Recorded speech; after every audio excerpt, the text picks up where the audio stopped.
Stop saving your money. I know how that sounds coming from a guy who spent years as an actual financial advisor telling people to build up their savings. That sentence should probably get my license revoked, but give me the next 9 minutes because there is a mistake I watch people make every single week when I was an advisor. 22-year-olds, 45-year-olds, didn't matter, and it is quietly costing the average person tens of thousands of dollars over a lifetime. Not because they're bad with money, because they think saving is the finish line when it's actually just the parking lot. So here's exactly what we're doing today. If you've got an extra $100 sitting in checking or savings right now doing absolutely nothing, I'm going to show you, with real numbers, not vibes, exactly where that $100 should go instead, in the exact order that makes you the most money, the fastest, with the least risk. This is for you whether you're 19 and just got your first paycheck, or you're 40 and finally ready to stop guessing. By the end, you'll have an actual ladder to follow, not just put it in savings and hope. And hey, if this channel has ever made you feel a little less panicked about money or taught you one thing you didn't know before, do me a favor and hit subscribe right now. That's genuinely the only signal I get that this stuff is actually helping. It costs you $0, which is fittingly exactly the topic of today's video. Okay, let's get into it. Here's the thing nobody tells you about a savings account. It's not actually a wealth-building tool. It's a parking spot. Its entire job is to keep your money safe and boring, not to grow it. The average savings account pays out somewhere around 0.5% interest, give or take, depending on your bank. Some online high-yield ones pay more. We'll get to that.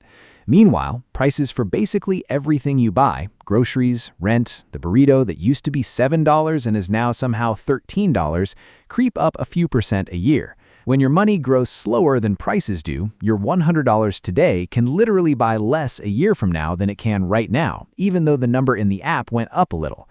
You didn't lose money, you lost ground. That's the mistake. Saving protects you from disaster. It does not build you a future. I made this exact mistake at my first real job. I was making about $38,000 a year, and I was so proud of myself for saving. I just stacked cash in a savings account for 2 straight years, like I was building some kind of pillow fort. Meanwhile, a coworker of mine was putting the same amount into his 401k and a Roth IRA. Same income, same discipline, wildly different outcome 10 years later. Not because he was smarter than me, because he knew saving and investing are 2 different jobs, and he was doing both. So today, I want to give you what I wish someone had handed me back then, a simple order of operations. I'm calling it the $100 ladder. 5 rungs, in order, and you just climb them one at a time with every spare dollar you get. Real quick before the ladder, I'm not telling you to have zero cash. You need a small starter buffer, something like $500 to $1,000, sitting in an actual high-yield savings account. Not a shoebox, not your regular bank savings account paying basically nothing. That buffer exists so a flat tire or a vet bill doesn't turn into a credit card balance. I've got a whole video on picking a high-yield savings account. I'll link it below. Once you've got that starter cushion, though, and only then, every extra $100 starts climbing the ladder. Hoarding cash way past that point isn't safety, it's just a slow leak. Concept first. If your employer offers a 401k match, that is rung 1, full stop, before anything else. Here's why it matters so much. A match is free money, not good return, not pretty good deal, literally free. If your company matches 50 cents on the dollar up to 6% of your pay and you contribute that 6%, you just got an instant 50% return on that money before it's even invested in anything. No stock, no bond, no crypto coin your cousin's obsessed with is going to reliably hand you a guaranteed 50% overnight. This doesn't exist anywhere else in personal finance. Let's do the math with a real number. Say you make $4,000 a month. 6% of that is $240. Your company matches half of that, so they kick in another $120. You put in $240 and $360 shows up in your account. That extra $120 a month is money you would otherwise just be leaving on the table every single month forever until you actually contribute enough to claim it. So before your $100 goes anywhere else, check if you're getting your full match. If you're not, that's rung 1. Next rung. If you're carrying a balance on a credit card, this is where your $100 goes next before investing anything else. Why? Because the average credit card sits somewhere north of 20% APR these days.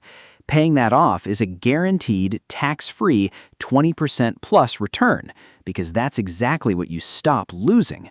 No stock, no index fund, nobody on this app is going to promise you a reliable 20% every year. Anyone who does, run. So paying off a card at 24% interest is mathematically one of the best investments available to you. Quick example, 2 people, both have an extra $100 this month. Person A puts it in a brokerage account. Person B puts it toward their credit card balance sitting at 24% APR. Person B just locked in a better guaranteed return than the stock market has ever averaged over any long stretch of history. That's not a close call. Now, I'm talking about high-interest debt here, like credit cards, not your 4% mortgage. Low-rate debt like that can actually stay right where it is while you invest instead. That's a whole separate video. I'll link it. Okay, this is the rung where I really want you to pay attention, because this is the one that actually creates FOMO. And it should. Once your match is captured and your high-interest debt is dead, the next $100 goes into a Roth IRA, an account where your money grows completely tax-free, and you never pay taxes on it again when you pull it out in retirement. Here's why waiting on this one is so expensive. Let's say you invest $100 a month starting at age 25 into something simple like a low-cost S&P 500 index fund, averaging roughly 8% a year, which is close to the long-run historical average. By 65, using that math, you're sitting on somewhere around $350,000 from contributions that only totaled $48,000.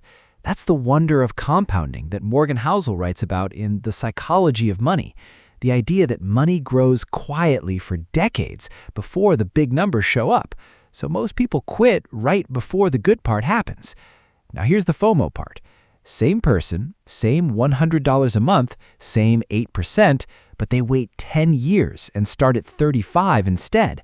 Their ending balance is roughly cut in half, down around $150,000, even though they only contributed $12,000 less overall. 10 years of waiting costs you close to $150,000 by the end. That's not a rounding error. That's a house. That's the actual price of "I'll start next year." Every month you delay this rung isn't neutral. It's expensive. If you've got a high-deductible health plan and access to an HSA, this is rung 4, and it might honestly be the single most underused account in personal finance. Why it matters? It's the only account that gives you 3 tax breaks at once. The money goes in tax-free, it grows tax-free, and if you spend it on medical expenses, it comes out tax-free too. Your 401k and Roth IRA each only give you 2 out of 3. This one gives you all 3. Quick example. You put $100 into an HSA instead of a regular brokerage account. You skip the tax on the way in, you skip tax on any growth, and years from now, when you use it for a medical bill, which, let's be honest, is going to happen eventually, you skip tax on the way out too. Same $100 doing a job no other account can quite do. Last rung, and honestly the one you'll use for the rest of your life. Once the match, the debt, the Roth, and the HSA are handled, every extra $100 after that goes into a plain, boring, low-cost, taxable brokerage account automatically, on Autopilot, into something broad like a total market or S&P 500 index fund. I'm not telling you to pick stocks. I'm not telling you to time the market, wait for a dip, or listen to whatever your group chat is convinced is about to 10x. I'm telling you to buy a small slice of basically the whole economy on a schedule and never think about it again. Automate it so it comes out before you even see it, the same way you'd set up your gym membership to autopay, so willpower's never the deciding factor. The goal isn't to be a genius investor. The goal is to be a consistent one. That's it. That's the whole secret, and it's deeply unsexy. Now, some of you are yelling at your screen right now, but you're supposed to save 3 to 6 months of expenses. You're right, and I'm not telling you to skip that. That fund still matters, and it still lives in a high-yield savings account, earning actual interest instead of basically none. The mistake isn't having an emergency fund. The mistake is stopping there, treating having some cash saved up as the entire strategy instead of step 0. Once that cushion exists, hoarding more cash past it isn't caution anymore. It's just lost opportunity wearing a safety vest. So here's the one thing I want you to actually remember from all of this. Saving protects you from yesterday's emergencies. Investing builds you tomorrow's freedom. You genuinely need both, but they are not the same job, and a savings account can only ever do one of them. Your $100 isn't just $100. It's a decision about which version of your future you're funding. So don't just save it, send it up the ladder. If this helped, subscribe. It really does keep this channel going. And I've got more videos on exactly these accounts linked right below if you want to go deeper on any single rung. All right, that's it for today. Go put that $100 to work. Peace.